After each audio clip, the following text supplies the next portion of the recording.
Hello, one and all. How are you doing? I really hope you're well. Happy New Year. It's belated, obviously. Very excited about tonight.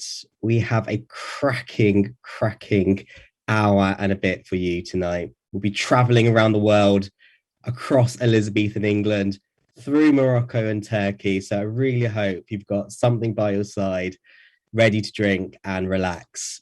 But before I introduce tonight's speaker, we're just going to go through what this is all about. So, obviously, you'll have seen this is all about Elizabethan England and the Islamic world. It's part of a series of events supporting the British Library exhibition, Elizabeth and Mary, Royal Cousins, Rival Queens, which explores the turbulent relationship between Elizabeth I and Mary, Queen of Scots. The exhibition is running until the 20th of February. So do get your tickets if you can. And there's also other events available as well. Just a breakdown of this evening for you. We'll be taking questions later on. So do submit your questions using the question box below the video. We'll have our speaker speak for about half an hour, and then there'll be a bit of a discussion, and then we'll get to your questions once that's done. Use the tabs above the video to provide the British Library any feedback that you have on the cultural events program, donate to the library, and also you can check out and buy Jerry's book. Tonight's event will also have live speech to text captioning. You can access that by a tab below the video for anyone who'd like to use that. So we'll crack on. Before I introduce our speaker, we have some amazing music. I really hope you're going to like this. It's from Baha Yetkin. He's a master of oud and Ottoman Turkish music. He'll be performing a composition from the 17th century composer Ali Ufki. Baha will also be doing an Ottoman Makkah music workshop in Cambridge University. That's on the 22nd and 29th of Jan. Full details on his Instagram at Yetkin Baha. So without further ado, let's have a listen to Baha.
Wow.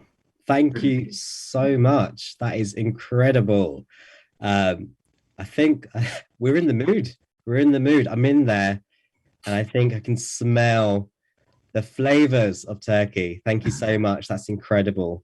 We really look forward to seeing more of you in Cambridge, I believe, on the 5th of February, also at the Old Divinity School. So thank you very much, Maha.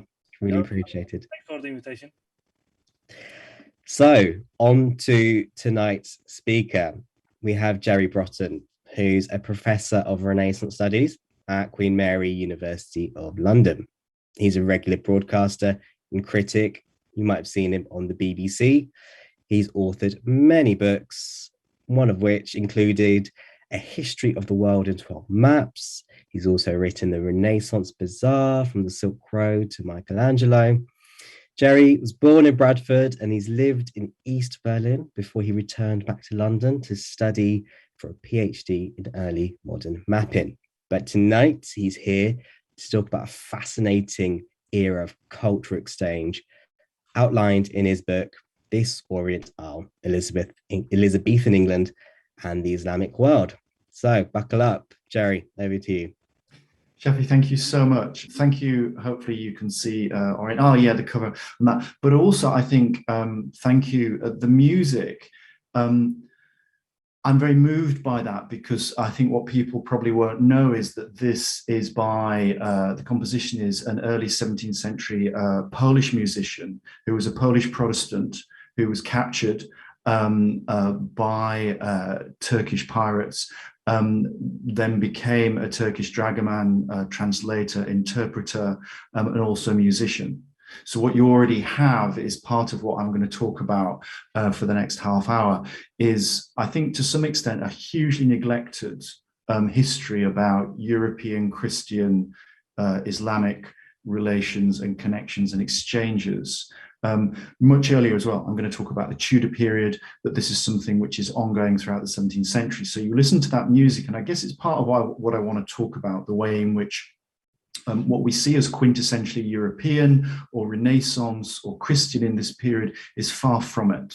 It's still embedded within a certain kind of fusion and exchange between Christianity and Islam, between East and West, between Ottomans and Protestant courts throughout this period. And that's really what the book was about. This Orient Isle was a book that had drawn on about over 15, nearly 20 years of research into this area of the Renaissance and also the Tudor period, which had bled out for various reasons I can talk about in the questions, had bled out the Islamic influence on the period.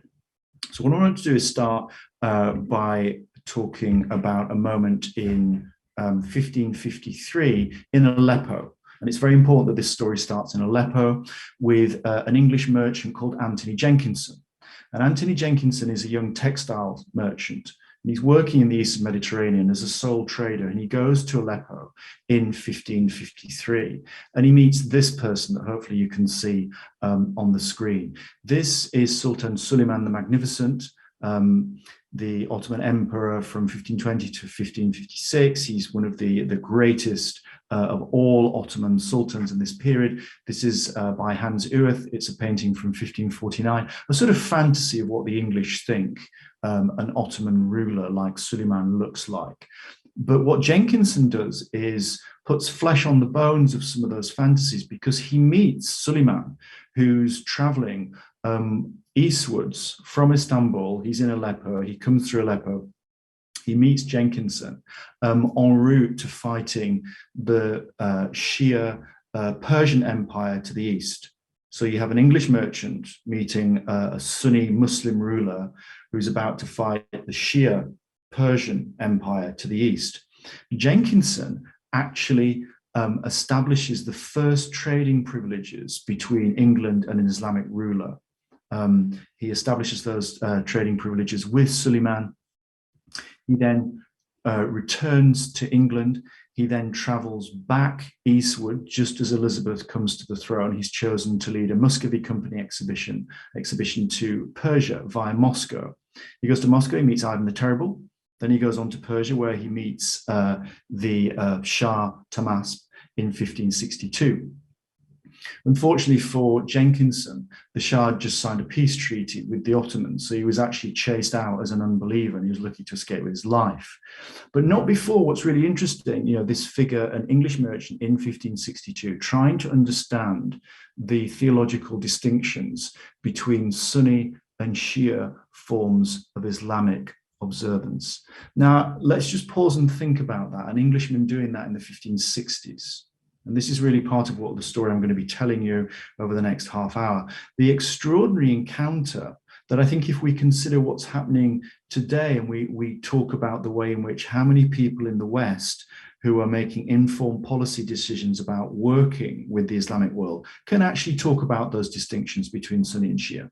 And here in the 1560s, you have English merchants like Jenkinson, who is actually doing that. So it starts to change, I think, the way in which we understand this period, in which we understand the early Tudors and their encounter with the wider world and also the Islamic world. It is not just some sort of fantasy. It's grounded in very specific commercial, political, and religious encounters.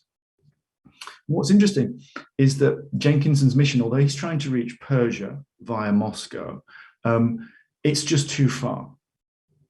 But what it does for Elizabeth is it makes Elizabeth, when she comes to the throne in 1558, start to realize that if she wants to survive politically and economically in what's a very Catholic-dominated Europe, she needs to reach out to the only other powers that are willing and capable of taking on the might of the Spanish Empire, the empire of Philip II, and obviously the papacy, which are ranged against what we need to remember is really like a rogue state. Elizabethan England in the 1550s and 1560s, when Elizabeth comes to the throne, is not a great superpower. It's on the margins of Europe. It's seen as a rogue state. It's seen as a terrorist state, which is funding Calvinist conflicts against Catholic Spain in the Low Countries, and at any moment is going to be snuffed out. That's really what people are thinking in the 1550s and 1560s. So we really, again, need to recalibrate how we think about this. This is not the great golden age of English imperial power. Absolutely on the contrary. Elizabeth's fighting for her life. And the thing that she decides to do is to reach out to the Islamic world, because that may offer the possibility of some succor against what she's dealing with. And a really interesting moment, I think, in this Anglo-Islamic history that I'm going to talk to you about is in 1570, when she's excommunicated by the Pope. Pope Pius V excommunicates her and uses from the church formally, and uses the language of heresy, says Elizabeth is a heretic. And this language of heresy is going to be really, really important. Because what happens is that once you start to use the language of heresy,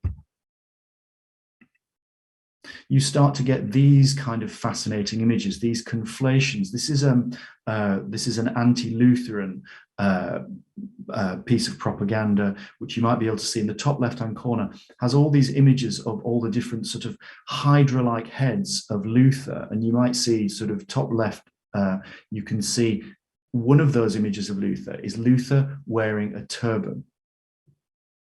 So what happens is that in the Catholic language of this period, heresy, Elizabeth's heresy of Protestantism, of Lutheran Calvinist Protestantism, is conflated with Islam, which of course is not understood as a theology in its own right by Catholicism at this point, and is therefore seen as heresy. What does Elizabeth do? Very canningly, she works out that therefore she can work with other and reach out to other supposedly heretical powers and actually break bread with them. And that's precisely what Elizabeth does from the late 1570s into the 1580s, makes an alliance, particularly with the Ottomans. Now, I've talked to you about Anthony Jenkinson, and many of the figures I'm going to talk to you about tonight are figures, most of them, of course, men, indeed, most of them merchants. We don't have images of these people because they're relatively low-born figures. They're not elite, they're not aristocratic figures. They are merchants who are sent out by the state to represent a series of commercial companies. And these companies, like the Muscovy Company, the Levant Company, the Barbary Company, which I'll talk about in a minute, are predominantly commercial companies run out of London, which Elizabeth sanctions to make alliances commercially with the Islamic world. And in the late 1570s, Elizabeth sends another merchant, a man called William Harborne, who's from Norfolk, to represent one of these commercial organizations, the Levant Company, to establish an alliance with the Ottoman court in Istanbul. He travels out there. He's accepted as an allowed figure who's a protected guest who can pay taxes to remain unmolested in Muslim territories of Murad III, the Sultan at the time. What's interesting again about this, we talk a lot about this period and we think about religious intolerance and we think about the way in which the persecution of Protestants in Catholic Europe in the Inquisition. We should bear in mind that Protestant men and women, once an alliance is established between Elizabeth and the Ottoman territories, travels in a more safe environment in Islamic territories than they do in Catholic territories. And that's precisely what happens with Harborne. Harborne establishes from 1578, 1579, an embassy which is commercial but is also diplomatic with the help of the Ottomans. And he begins a contraband trade which involves shipping scrap metal to Istanbul, which was then used to make munitions for the Ottomans' wars against Persia, but also the Spanish. So Elizabeth was sanctioning munitions and metals coming from the roofs and bells that were stripped from Catholic churches and monasteries to support Ottoman Islamic forces attacking the Spanish. I mean, this again, so this is an extraordinary story about that alliance and the way in which Elizabeth sanctions it. The Ottomans, of course, are delighted because, you know, they then have an axis against the Spanish, and the Spanish are absolutely outraged. And all this diplomatic correspondence is there for us to see. I'm just going to show you a bit of it. There is Murad, the Sultan Murad, and here is an example of the kind of exchanges that are going on, where you see the diplomats of the period. This is the Spanish ambassador complaining about what's going on. He says 2 years ago, the English opened up the trade with the Ottomans, which they still continue to the Eastern Mediterranean, the Levant, which is extremely profitable to them as they take great quantities of tin and lead thither, which the Turk buys of them almost for its weight in gold. The tin being vitally necessary for the casting of guns and the lead for purposes of war. It is of double importance to the Turk now in consequence of the excommunication, which I talked to you about a minute ago, proposed ipse facto by the Pope upon any person who provides or sells to infidels such materials as these. So this is kind of extraordinary. So it's the Catholic Spanish ambassadors, and the Venetians say the same thing. The English, as a Protestant nation, can make an alliance with the Sunni Ottoman rulers. It's very strategic at this point. It's very political. It's very much about realpolitik. But an alliance is established, which is conflating two versions of religious heresy, Islam and Protestantism, against a common enemy, which is Catholicism. Elizabeth is very open about this. She's writing cordial letters to Murad III, proposing an anti-Spanish political religious alliance. This starts in the 1579, and here is a letter that I can show you. This is the response, Murad's letter. He's sending letters back, these beautiful imperial tukhras. These are in the Kew Public Records Office. And again, I show this to say, this is about the sort of high-level diplomatic correspondence that was going on between Elizabeth and another key ruler in this period, Murad III, who was as significant as Philip II. Why do we not engage with these as significantly as we do with the French or the Spanish or even the papal material? This that you see here is as important as that material. Now, you get Elizabeth writing similar letters, talking about the way in which she's making her alliance with the Ottomans. She writes in 1579 to Murad, saying that she is Elizabeth, by the grace of God, the most mighty God, the only creator of heaven and earth, of England, France, and Ireland queen. You can see Elizabeth trying to big herself up, claiming that, you know, she controls France and Ireland. That's pretty skeptical. But look at what she does around the theology, very cleverly making an alliance, saying she is the most invincible and most mighty defender of the Christian faith against all kind of idolatries of all that live among the Christians and falsely profess the name of Christ. This is very, very clever, because she's saying we oppose the idolatry, the worshipping of icons, of Catholicism, just as Sunni Muslims do. We are people of the book like you. She carefully steps around the question of Christ, because, of course, Islam understands Christ as a prophet, but not as the Son of God. Elizabeth clearly has advisors like Burley and Walsingham who are explaining these different theological dimensions to her. So the diplomatic correspondence reflects that very cleverly. And then she does this big honorific about Murad III, the most mighty ruler and sovereign of the Kingdom of Turkey, the Eastern Empire, greetings, and so on. As I say, he responds with the kind of letters that we've just been seeing. Harborne stays in Istanbul for 8 years. He works very closely with the Ottoman court, and they start to refer to him in the Turkish as the Lutheran Elçisi. They talk about him as the Lutheran ambassador. He then responds by saying, "How very dare you, I'm actually a Calvinist." So you start to see the level of detail of understanding that the Ottomans understand a sense of Lutheranism and its opposition to Catholicism, and also the English understand these distinctions, obviously, between Lutheranism, Calvinism. Jenkinson's already telling us about the distinctions between Sunni and Shia. And this is a kind of level of detail of exchange that we're just not familiar with in terms of the story about Elizabethan England. The fact that Harborne's embassy leads to the first diplomatic agreement with the Ottomans, which is called the capitulations, which are signed in 1580, which remain in place until 1922, the point at which the empire falls and the republic obviously is established. That's extraordinary. Harborne appoints English consuls who live within the Ottoman domains in Cairo, Alexandria, Damascus, Tripoli, Jerusalem, and Aleppo. Aleppo is going to be a place, of course, we're going to keep coming back to. We started there with Jenkinson, and we're going to end up at the end of this talk. I always do this to undergraduates, say, why in Shakespeare's Othello does Othello end by telling a story about being in Aleppo? We'll come back to that. So the embassy establishes all these consuls across the Middle East and the Eastern Mediterranean.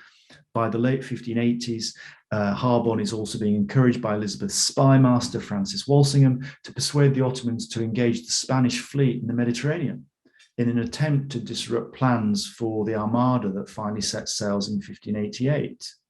So again, the way in which we think about 1588, the destruction of the Armada, is such a profoundly English nationalist moment. You know, this iconic image of Drake playing bowls on Plymouth, that's all a bit of a fantasy. There are other narratives, there are other stories, there are histories here about an Anglo-Islamic relationship, which is as, if not more important than those stories about plucky, red-bearded English men fighting the Spanish. There is a bigger global picture of an alliance that's been established at that point, which perhaps changes that story in ways that we might never have expected. And I think what the book really is about, and I think the history that I'm interested in, is to say, no, Elizabeth is not doing this because she's somehow a proto-liberal figure who has an idealistic attempt to reach out to the Islamic Empire and to somehow create a friendship. It is very strategic. It's very much about realpolitik. It's very much about my enemy's enemy is my friend. However, the consequences on the ground for people who are living, literally breaking bread with each other, sharing theological understanding, trying to accommodate, trying to trade with each other, live alongside each other, that has unintended consequences. And the consequences are also about the slippery nature of conversion and how people live their lives in this period. And here is one of the most wonderful examples that I find when I was doing the book. This is a man called Samson Rowley. And Samson Rowley was an English merchant from Great Yarmouth, again, a bit like William Harborne. In 1577, he's trading in the Mediterranean. He's captured by Turkish pirates. He's castrated. He converts to Islam, and by the 1580s, he is known as Hassan Aga. He's the chief eunuch and treasurer of Algiers under its Ottoman governor. And he starts corresponding with William Harborne in the 1580s. I mean, this is remarkable. Harborne in Istanbul, from Great Yarmouth, writing to Samson Rowley from Great Yarmouth, now known as Hassan Aga, in the 1580s, talking about trade and diplomatic relations. And Harborne writes to Hassan Aga, and he says, do you want to come back to England? And he says, why would I? I live in a palace in Algiers. At any point, English Protestantism is going to go down the tubes. Why would I? Right. And actually, that is a very significant decision. There are many examples of both forcible and voluntary conversion in this period. It's predominantly one way. It's predominantly English Protestants converting to Islam. Seeing that this is a religion of the book, it's a very powerful, sophisticated religion with an empire that backs it up. And in the 1580s, I can understand why many people would think that is the horse to back, right? On the basis of an Anglo-Islamic alliance as well. The only example I find of conversion going the other way is one example from 1586. There are pamphlets published about a Turkish convert called Chinano. He converts to Protestantism. Again, part of this global story that we just really haven't been told about the period. The story that's told about Chinano is that he's taken in the Mediterranean, again, in this example, by Spanish pirates. He's taken to Colombia. When he's in Colombia in the 1580s, he's captured by Francis Drake. Drake brings him back to London. He then converts to Protestantism and then disappears. And if you read the records, you'd think that this was the beginning of the wholesale conversion of all of Islam to Protestantism. I mean, it's very, very funny because the English find one example of a guy who clearly strategically realizes it's in his interest to converts and then disappears. We don't know what happens to him. There's a lot of work being done in the period about this kind of process of conversion. How real is it? How sincere is it? It's very difficult to tell. I think it tells us that religion in this period was much more shifting, was much more contingent, was much harder to pin down, even for its adherents. What did people think was theological observance? What did it mean to convert in this period? We have Jews converting to Protestantism. We have Protestants converting to Islam. We have Jews converting to Islam. This is a kind of a melting pot. It's not to be necessarily celebrated, but it's to say this is a different kind of story to the hard and fast theological and sectarian certainties that we're usually told are at play in the Tudor world. Relations with the Ottomans by the late 1580s was so amicable that Elizabeth starts writing to Murad's mother, the Sultana Sophia. She exchanges gifts with her. I could spend a lot longer talking about the gifts and that form of gift-giving exchange and what that means. They include, it's interesting in terms of the music we've been hearing, a mechanical organ, which a Lancastrian organ maker called Thomas Dallam takes to Istanbul and makes and plays before the Sultan in the Topkapi Sarai in 1599 to 1600. Remarkable story. A working man, an artisan from Lancashire, Thomas Dallam. Amazing story that Dallam then says that he leaves. He's the first man to look inside the harem. He sees the women in the harem. Peeps in, looks at them, says how much he admires their silky drawers, and then leaves. And he says that he travels back into Christian Greek territories, and he travels with what he calls a perfect Turk, somebody who's taking him a dragoman, and then he discovers that the dragoman is somebody who's from Warrington in Lancashire, who's a convert to Islam, a man who lives 20, 30 miles from where Dallam grows up himself. This is in 1600, right? This is extraordinary. And again, not the kind of story that we're told about the exchanges which define certain elements of Tudor creativity in this period. Not only do we have that story, because I mean, the book is really about the Islamic world. I've talked a little bit about Persia. Obviously, the Ottoman connections are very significant, but we can also talk about North Africa, the kingdom that, of course, is known as Barbary, roughly within the domains of modern-day Morocco, and its ruler, Ahmed al-Mansur. There's also an Islamic alliance which develops there on not dissimilar lines to the Ottoman alliance. Another joint stock company is established in 1585, the Barbary Company. Similar processes going on, common religious interests against an opposition to Spanish Catholic aggression. The trade is very much in terms of North African gold and sugar, which I always like when I give these talks to schools to point out to the school kids. We always know that Elizabeth has terribly bad teeth. Where does that come from? It comes from sugar. And where does the sugar come from? It comes from Morocco. Again, just another insight into the level of how significant these exchanges are and how they develop and how far they go down into the domestic economy of Elizabethan England at this time. Of course, in exchange, what the Barbary states get is English cloth, but more important, metal and saltpeter. Again, arms. It's trade in munitions used to make gunpowder and also to make guns. So you've got this level of exchange really by the 1580s, which lead you to images like this. This is remarkable. I mean, you know, as Shafi said, you know, I'm from Bradford, I'm from Yorkshire, and I used to go take my kids back to Yorkshire sometimes, stop halfway at Hardwick Hall in Derbyshire, and what would happen, I'd walk in covered in ice cream with my kids screaming, and I'd say, excuse me, could you explain to me why there's an embroidery here depicting Elizabeth I alongside the Prophet Muhammad next to a Quran and a mosque in the background? This is in Hardwick Hall in Derbyshire. So the fact that here you have embroideries from the 1590s showing the Prophet Muhammad, showing the first example of an English attempt to understand a mosque, tells you something about the level of these exchanges and how far they've really gone. It transforms the domestic economy of Elizabethan England from what people ate to what they wore and even what they said. So we think about sugar, silks, and spices, that classic Orientalist argument of these things that come in to the country. And yes, that's true. Persian and Ottoman rugs cover Elizabethan interiors. You look again now at those classic Tudor portraits.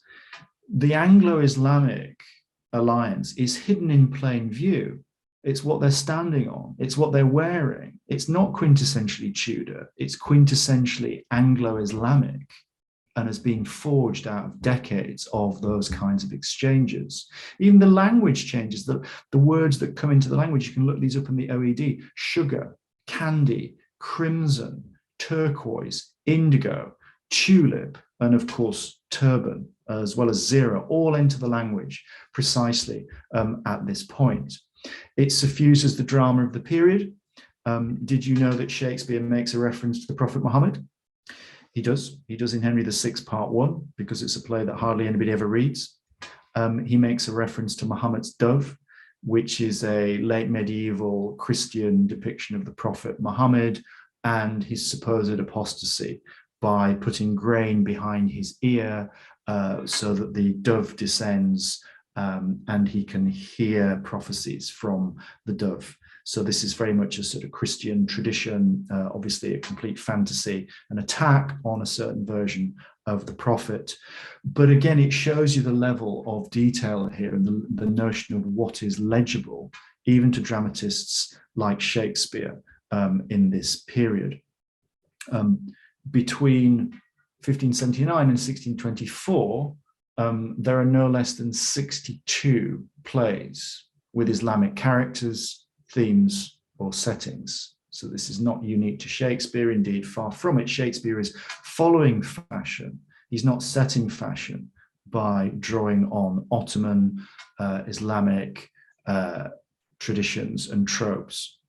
Many of those plays, of course, come out of Marlowe's Tamburlaine, 1587, 1588, very famously. Marlowe's Tamburlaine depicts the burning of the Quran on stage, but there's also the Jew of Malta, Thomas Kidd, Peel, Green, Decker, Day, Greville, Hayward, Webster, everybody is making plays with Ottomans. Throughout the 1590s, it's an absolute fashion. You have to put Turks or Moors in your plays.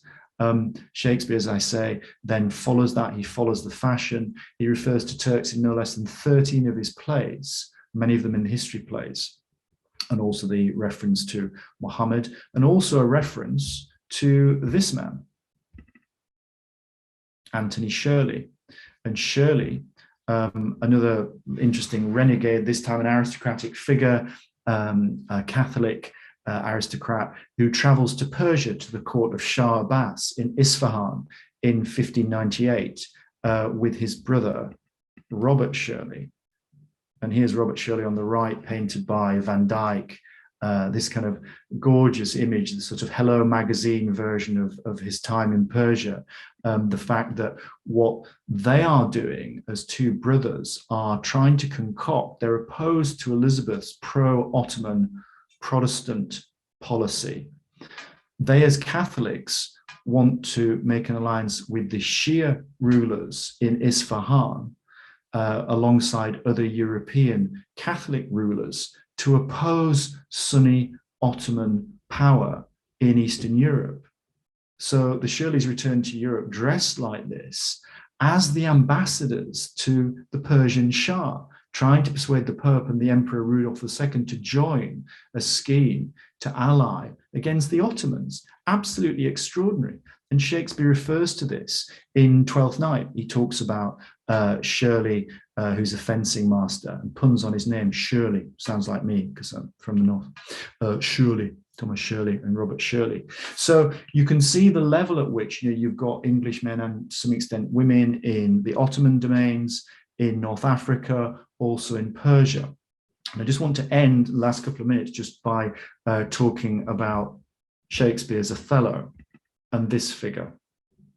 There's Shah Abbas, but I want to end with Muhammad al-Anuri. And this is the ambassador who comes to England in the summer of 1600. He's sent by the ruler of the Barbary states as part of a diplomatic delegation, comes with his delegation, lives in the Strand for 6 months. His cover is that he's traveling in a trade delegation to, guess where, Aleppo. He comes, he meets Elizabeth, he proposes a military alliance between the two countries that will attack not only Spain, but also Ottoman positions in North Africa. He meets Elizabeth on at least 2 occasions. I think what's very interesting about al-Anuri, look at this figure. He's painted, it's anonymous. We don't know who paints the painting. I think it's a painting which is painted in 1600 in anticipation of an Anglo-North African Barbary states alliance against Spain and the Ottomans. It only falls because Elizabeth gets cold feet and says, I've been in an alliance with the Ottomans for all this time. Not because somehow this is so terrible to have an alliance with Islam. He's recalled to Morocco and we never see him again. But I think it's really interesting that within 6 months of al-Anuri spending all this time, he's seen in Whitehall, he's seen in these high-level diplomatic exchanges with Elizabeth, Shakespeare writes Othello. And I'm not saying al-Anuri is the model, but Othello, written somewhere around between 1601 and 1603, is really the conclusion of what you've seen 40 to 50 years of these Anglo-Islamic relations, which is why you end up with a play like Othello, which is why he's so ambivalent, why he's so complicated. He's neither somebody who's damned, nor is he somebody who's absolutely celebrated, because that's the nature of the divided heritage of this very, very complex Anglo-Islamic relationship. And it's one that I think today more than ever we need to remember, because when we talk about British Muslim communities and we talk about the way in which they're under attack, and we see them as somehow being hived off from some idea of a history about English national communities. This is not the case. That was my understanding of what it meant to be English from Bradford, growing up with Muslims, Sikhs, Jews, and Hindus. And that's why I wrote the book. And that's why I think now more than ever, in terms of the xenophobia, the parochialism, the dangers about the exclusivity of using the Tudors as a model for English national exceptionalism is a very dangerous place to go, which is really why I wrote the book. So in a way, that's where I think I should finish and see what you make of all that. Amazing, Jerry. That is fascinating. It means a lot to me because I'm a British Muslim, grew up in London, massive Muslim community, not just in London, but everywhere, Glasgow, Manchester, everywhere you go. And I read your book, and for anyone who's read it, the first, you open it up and it doesn't start off with a Gregorian calendar. You kick off with the Muslim calendar when the Moroccan ambassador is in London. I thought, wow, this is fascinating. Why did you decide to use the Islamic point of reference for a story that's happening in London? You are brilliant. I'm so pleased because I've done various talks. Nobody's picked up on that, and I did it, as I guess you're really leading into the answer, was to defamiliarize our sense of an understanding of time and the passage of time. And it wasn't his passage of time. He had a different calendar. So he arrives in London and he's working through a completely different temporal understanding. And so was most of the world. But we've created, post the 19th century, this notion that in 1600 in London, this was so important. And Elizabeth's, great festival of it wasn't. It was a tiny speck on the edge of a much bigger global picture, both in terms of time and space, with Persia, with China, with the Ottoman territories. So it's almost as though we've looked down the wrong end of the telescope in this period of global history, and we've magnified the importance of the Tudors. Now, some people might come along and say, well, that decolonizing move is just diminishing, and I don't think it is. I think it's to open up the stories, and precisely that's why I'm so moved. You say, well, as a British Muslim, and I think that's what I hope, that there was a sense in which different communities could say, we are part of this story. The most moving moment I had when I did the book, and it's not an academic book, and I didn't want it to just speak to an academic community. I wanted it to go beyond that. And I spoke at Harrow Mosque, and a late middle-aged woman who was there, after I'd given the talk, said, why does it need you, a middle-aged white professor, to come and tell us about these stories? And I was really moved by it. And my only answer, I guess, was to say, well, I came from a very modest multicultural background, which wasn't to idealize it, in the north of England, that probably many white English academics don't come from that context. It really is comforting. And we talk about the word tolerance a lot these days in a multicultural society. But when I read your book, the word tolerance came up in my head, but I think it's a different garbled sense of tolerance. The end of your talk, you mentioned the Prince of Morocco and Shakespeare. And that is a very fascinating to me, because there's a fear that these Muslim men will marry Christian women in Shakespeare's play with the Prince of Morocco. Interracial relationships are seen to be feared. But yet, when you look beyond that, I do feel that there is an element of tolerance, as you say, with giving the characters a sense of you could be on their side as well. And that's quite a basic understanding of tolerance. Would you agree we could possibly use the word tolerance, or is it something else? Yes, partly. I mean, one of the great things that came from doing this was working with English touring theatre. Richard Twyman did a production which took seriously the idea of Othello as he's described, because he says himself that he is a convert, that he embraces Christianity. So the assumption must be that he is converted from Islam to Christianity. So Richard took that seriously and ran with that. And then you have very complicated issues, of course, here, because Othello, quite rightly, for many decades, is reclaimed on the liberal left in terms of discussions around race and questions of blackness, which I applaud, and I came through that tradition myself, but also want to say we're missing other elements which are very clearly there, which are around ethnic differences, which are also around religious differences, and very much about the presence of Islam in this period. So we need to step really carefully and not use anachronistic terms around race, as I think has happened to some extent. So I think when you have a play like Othello doing that, what happens is that I think that Shakespeare, tolerance to some extent, yes, because I think that Richard Twyman and the production could then go out into the world and tell a different story, I think, post 9/11, post 7/7. You realize how live the play is, and it's live around the issues that you were just raising. But also, I think it's an embrace of conflict. It is to say, this isn't just about everyone getting on. It is about accommodation, but it's also that conflict is there. And that's why I think the play is still live for us in a way that many of those plays aren't, because they just use demonic representations of Muslim characters. Shakespeare has gone much further than that. And, I can talk more about this, but what's interesting is his trajectory is to use Titus Andronicus early on in his career. He has Aaron the Moor, who is just seen as almost this completely devilish character. Merchant of Venice in the mid-1590s has the Prince of Morocco, who's one of the suitors, who's seen as a romantic figure, who's then dismissed by Portia in a very racist way, says, let all of his complexion choose me so. Horrible comment. So I think that then by 1601, 2, 3, whenever Shakespeare's writing Othello, he's drawing those two versions together. You've got the romantic, idealized version of the Moor, and you've got the evil, black version of the Moor. He's deliberately not making decisions morally or ethically or religiously about what to do with them. He's saying, is this person on our side? Is this person going to destroy us? Do we want him to, support us? Do we want him to marry our daughters? What are the boundaries here between East and West, between different religions?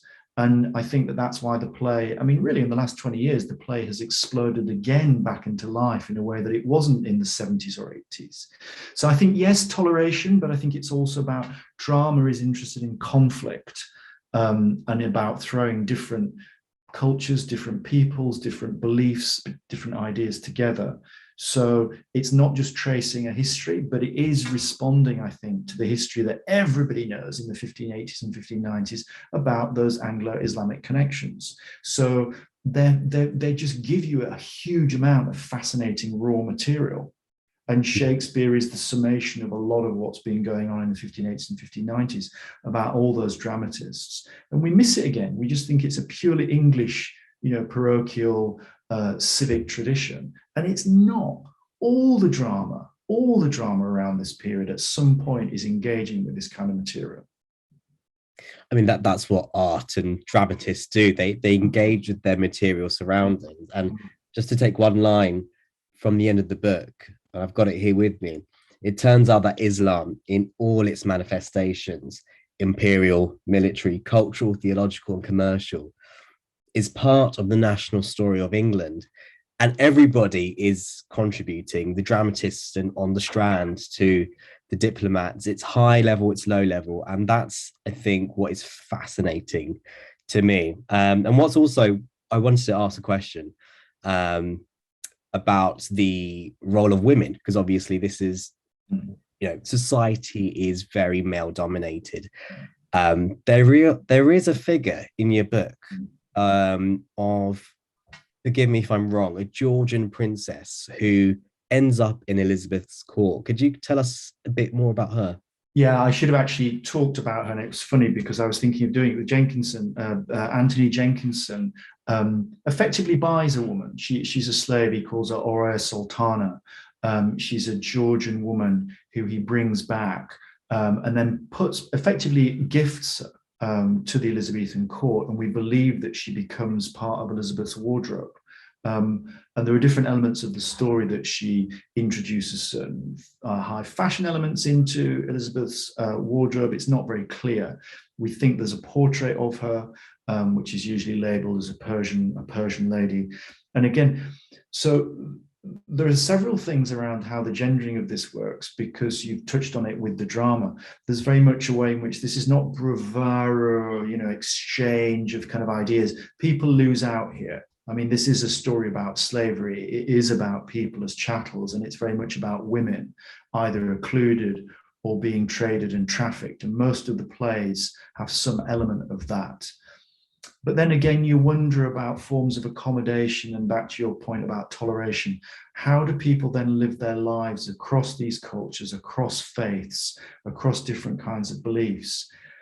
Can we recover them? It's very hard to recover somebody like her voice. More interesting when you've got Elizabeth exchanging gifts, as I mentioned in the talk with the Sultana Sophia. That's very interesting. Two women mediating their political roles through gift giving, through music, through different kind of objects in that way. So the gendering is really interesting because, as I say, it does get into the drama. And there are those stories there which are just not left to us in the archival record. So as I was saying, you don't have a lot of pictures of people like Harborne or Jenkinson. You do of these feckless aristocrats who by the 1600s are saying, oh, let's go and travel in the East, people like Jenkinson. The women are completely lost to the historical record. However, one thing I do wonder, and the way in which I've reached a point with this work that I don't feel I can go any further, because I put my hand up and say, I don't read Arabic. I'm not working with people in the kind of places I'm talking about. And that, I think, is the research we now need to do. Because the heritage of doing the Tudors, of course, is if you do the academic work, is that you tend to do Latin, you tend to do archival work, in the UK and US archives. That will only ever tell you one side of the story. So what you've touched on, and gender is one element of the way in which I only can just discern something there. I can just touch it. I can just sense it.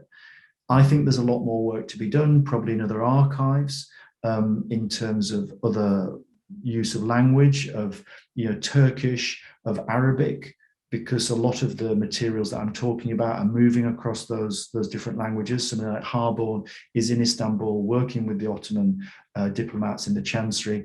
They're working across different vernacular languages, and Latin and Greek and Turkish and Arabic. So how can we begin to understand these exchanges unless we really work collaboratively across different cultures, across different languages, across different archives, and also tell a story which is not simply male-dominated? That's where we've got to at this point. So I hope, and there is much more work going on. I mean, it's not just, I've been doing this work for a long time, but there is other work out there by many of the scholars drawing on this. So I think it's also a history of the present. This seems to me very much what we should be doing, because we shouldn't be deploying the Tudors anymore just in the rhetoric of a sort of white national essentialism, because it's just not what the history tells us. And I admit this myself. I thought when I started doing this work, that was the story. I probably shouldn't tell this story now, but when I was writing the book, my editor at Penguin said, I don't believe this.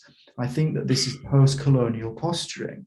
And by the end of it, he did admit, he said, I now accept this. And I said, every single iconic English Elizabethan figure that you wish to mention, we can do this in the chat, I can connect them to some example of Anglo-Islamic relations. Elizabeth, Burghley, Walsingham, the Earl of Essex, the Earl of Leicester, they've all got their fingers in the pie somehow of these relationships. It is not on the margins. It is absolutely integral to how we understand Tudor culture and society.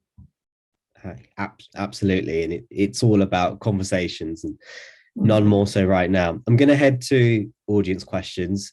By the way, if you do have a question, feel free to send them in. We still have some time left. I'm going to go to one from Emily, and she says, what do we know about the attitudes of English people and the wider population at large?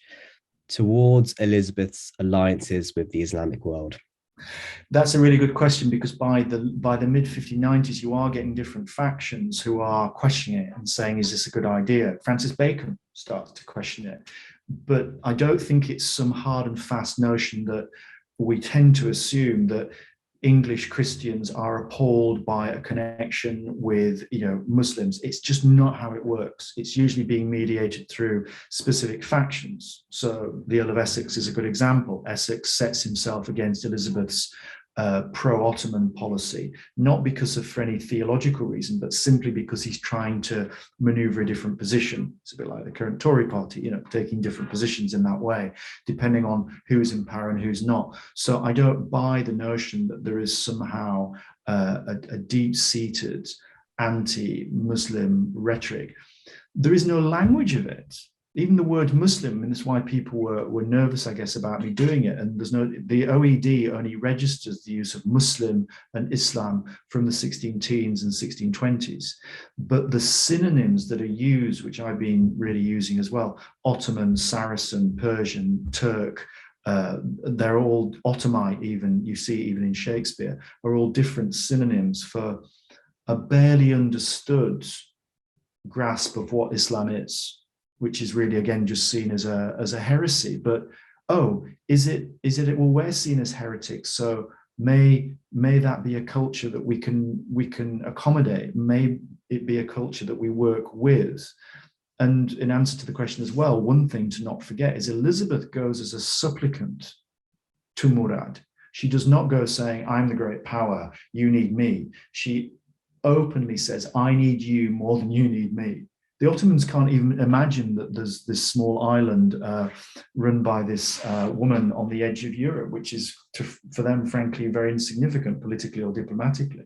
So it's mixed. Yes, there is opposition, but there's also clearly a great deal of support. And the commercial dimension is what shows you that all these companies and all these merchants who are trading back and forth from everywhere to Fez to Marrakesh, all the way to Aleppo. I suppose that's why I made the point about Aleppo. You're moving from Fez or Marrakesh all the way across to Aleppo, and you've got men and to some extent women who are traveling across those places, coming back, watching the theatre, for instance. And it's just much more complex than simply a negative. So the book traces various moments at where that ebbs and flows. But again, it's your point. It's a dialogue. It's always a dialogue, and there is no simple notion that there's an Islamophobia, because there isn't an understanding of such a thing, of what Islam as a theology represents. And the only thing that people consistently probably understand is a sense of the Ottomans as a very, very great and sophisticated imperial power who is fighting against the Catholic Spanish. So that's a good thing. And is leading you to have lots of, in your domestic economy, lots of rather nice things that are coming in that you're consuming. So we just need to rethink, some absolute black and white, east-west theological sectarian distinction. It's hard enough for Protestants to explain their difference from Catholicism, don't forget. We tend to think that, absolutely black and white. It's not. So that's why these theological distinctions, conversion shows us, are much fuzzier than we might have imagined. We have a question from Simeon, and he says, how well do these connections with the Islamic world continue on into the future, into the 17th century? Yeah, that is a really shrewd question, because the book is deliberately Elizabeth and the Islamic world. It ends in 1603 because when she dies, and Al-Mansur, who's the ruler of the Barbary states, also dies, the Ottomans disengage because they're looking towards Persia. The Persian conflict is much more profound and significant for them. So there is a way in which the heat goes out of some of these exchanges. And James I comes and says, I don't want this very close deal. I don't mind the trade, but the diplomacy and these kind of exchanges that we've seen under Elizabeth, much more pragmatic than he wants. So he does shift the terms. Having said that, the English East India Company is formed in 1600. So there's just a shift. There's a change in attitude. there's also the birth of what you might start to talk about, the discipline of Orientalism. So in the 1620s and 1630s, you get Oxford and Cambridge who are appointing chairs in Arabic languages, history and culture. So the way in which you start to say, we will analyze and we will itemize and we will learn about these cultures, leads into Edward Said's argument about the discourse of Orientalism, which of course comes much later. So it is still there, but it changes, it shifts. It seems to me that there's a very significant way in which the Anglo-Islamic relationship works from 1558 to 1603, Elizabeth's days. But yes, certainly by the later 17th century, the connections with India are more firmly established in terms of trade. And that's really the story somebody like Willie Dalrymple then picks up on his recent book about the East India Company. And that you change that dynamic, because then that's very much a story about global trade. So it's still there, it just develops in different ways. And certainly there aren't the kind of level of exchanges. The interesting point is there are no Turkish representatives who come to England until much later. There are Moroccan delegations. Anouri is not the only example, but that again defines a certain distinction, that there's no need for the Ottomans to come to England because there's nothing to take from England. There's no trade that you really want. The English have to go out there. That's a model that starts to change really more in the 18th century. And as you start to get the discourse really much more about imperial and colonial power. But again, as many historians will say, that itself is only a much later 19th century and Victorian story. So this notion somehow that always already there's been this sense of English imperial power going back to Mary Rose, Henry VIII, Elizabeth, the Armada. It's a fantasy. It's a right wing, and it is. The politics are quite clear. It's very much a conservative fantasy, which is shaped in the 19th century, which is connected to a certain understanding about English national and imperial power, and it just doesn't stack up when you look at the history. That's imposing that ideology onto the history, and it's to ignore so much that is hidden in plain view. Look at any portrait of Elizabeth next time, people. Next time you go to the National Gallery or the MPG, look at what she's wearing. Silk, pearls, where does it come from? And you'll always find a fancy carpet, an Ottoman rug. You'll always find a fancy carpet. It's always there. You'll always find a fancy carpet. Speaking of trade, somebody has asked, how much was this understanding of the Islamic world limited to the noble and merchant classes, and would Shakespeare's audience have taken their ideas primarily from the theatre or from actual experience? Well, I think it's both. I think that that's a loop. That there's a process that the drama is only going to stage something that it knows is legible to the audience.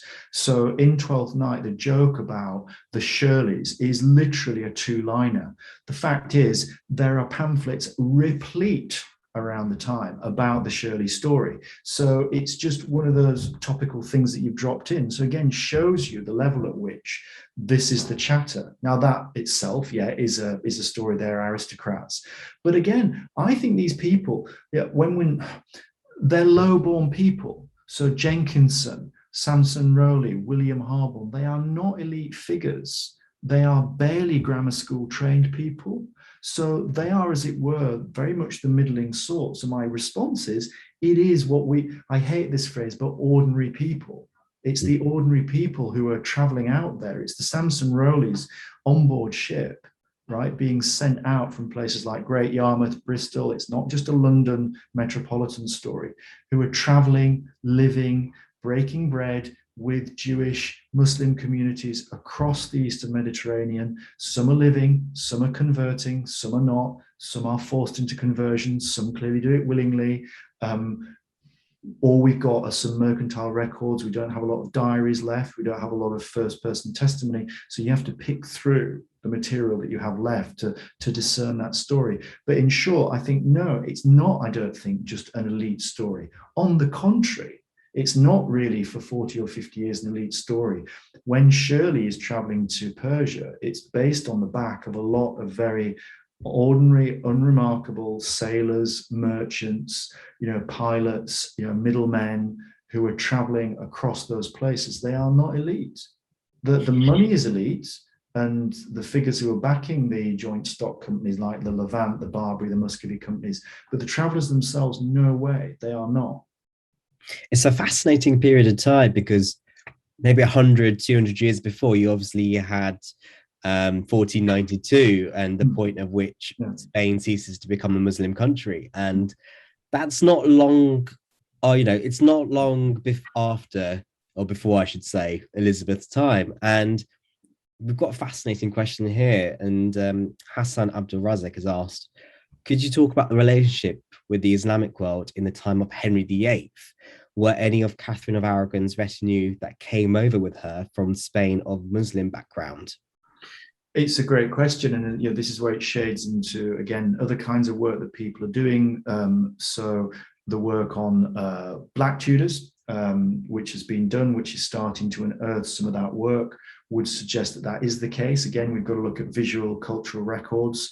That does now seem to be the case, that is happening. Henry VIII is interesting. I regard him more as somebody who, he's very funny because he dresses up in the mode of Suleiman. So he's dressing up, and again, you look at many of those portraits of Henry standing there, slashed outfits, the velvet. It's the sort of out of season Ottoman look. It really is. Dress historians will say, "Oh yeah, that was what Suleiman was wearing 10 years earlier." It's a sort of hand-me-down. And again, we've just missed it. Henry's trying to play catch up with the Ottomans. So in answer to the question, there isn't the level of trade and exchange because you don't have that problem about the isolationism of England and the need to reach out to the Islamic world. Henry is still trying to do deals, with Spain, with France. Although, if you look at the Hans Holbein's painting, The Ambassadors, which is in the National Gallery, many of you will know it, two French ambassadors who were at Anne Boleyn's, are there for Anne Boleyn's marriage with Henry VIII, the split with Rome. That painting we know, and I wrote about it with my old great mentor, Lisa Jardine, over 20 years ago. That portrait is about the two French ambassadors in London to concoct an Anglo-French Ottoman alliance between Henry VIII, Francis I, and Sultan Suleiman the Magnificent against the papacy and against Charles V, the Holy Roman Emperor, the Habsburgs. So even then, there was an understanding of these different constellations of power blocks that put England somehow in the frame with the Ottomans. But there isn't the level of exchange and trade. That only really starts from the 1550s. But again, there's absolutely understanding that the portrait I started of Suleiman is from just the end of Henry's reign. It's very much about a sense in which we understand his power base, even though there isn't that much of an exchange. But of course, people have been knowing about the exchange really since the Crusades as well. So, and Chaucer, again, we don't talk about that as much, but the period really takes off because of that split with Rome, the embrace of a kind of Protestantism which says we can conflate ourselves with Islam. It's very strategic. What that then leads to, hundreds, thousands of people traveling across the Middle East, and a different kind of English encounter with the wider world, and particularly with Islamic communities. And we know in mainland Europe, in France and in Portugal, obviously their geographic locations, and their kind of mix with Islamic Spain, obviously they're probably ahead in terms of their contact with the Muslim world. But a fascinating question from Matthew, and he says, did other Protestant areas of the time have similar relationships with the Ottomans? For example, the Lutheran areas in mainland Europe. I'm guessing kind of maybe present day Netherlands, maybe. Absolutely. They're Calvinists. So it's an interesting question, Matthew, because the irony is, it's that joke that Harborne is appalled when he says that the Ottomans call him a Lutheran. And he says, how dare you, I'm a Calvinist. These fine distinctions are really fascinating that the Ottomans know about, and they're trying to exploit in terms of the conflicts between different forms of European Christendom. And that the Calvinist, what we might now call Dutch fighters against Spanish power in the Low Countries see themselves as somehow allied with the Ottomans. They see a similar conflict going on, and yeah, it's explicit. They create these beautiful little medallions, which I have in the book, of crescent moons that the Dutch Calvinists are using as images, almost as a provocation against the Spanish. It's quite open what they're doing. They see it quite clearly that this is a form of potential alliance. And the Ottomans, there are accounts of the Ottomans reaching out to Calvinist groups in the Low Countries to try and support them. Now, again, it's back to your point, really, Shafi. There's not necessarily, is that toleration? It's certainly just telling us a very different story than we've ever known.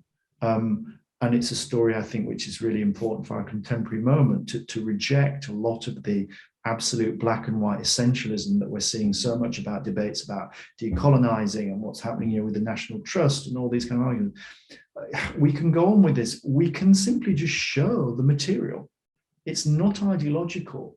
We're not all just kind of, mad ultra leftists desperate to sort of say there is a Muslim presence in England in the 16th century. It's there. It's there. It's there in everything. It's there in the language. It's there in the paintings. It's there in the archival records. You can spend the rest of your career going through the Barbary Company records in Kew, talking about these encounters. That is the reality of the national history. It's there. I, for one, I'm really glad that you've done this research, and I know that so many people out there, they don't have to be British Muslim. There's so many communities out there who would identify with this, because we are living in a moment where we're kind of thinking about history isn't necessarily always about facts. It's about whose story is being told, and you've told a different story from the one that many of us who educated in Britain. It's about Henry VIII's wives, the Spanish Armada, and World War II. And that's it. So you've really shone a light, and I'm very, very happy to have brought this to a wider audience, that you've done this. So thank you very much, Jerry. It's been such a pleasure. For all those who have been watching, really hope that you've enjoyed tonight's talk. Keep an eye on the What's On page of the British Library's website for more information about events linked to the exhibition of Queen Elizabeth and Mary, Queen of Scots. You can also watch past events on the British Library Player. Do check out HistFest online and on social media. Jerry, just want to thank you again. It's been so fascinating. Hopefully you'll wear some of those Ottoman costumes for us next time. Yeah, next time. Definitely, yeah. Anything for you. Thank you so much. Thank you for sharing it so nicely. And thank you to Rebecca from HistFest, as always, and the British Library staff, Jonah and Rebecca as well from the British Library. Thank you very much. And we hope to see you again for another event soon. Goodbye. Goodbye.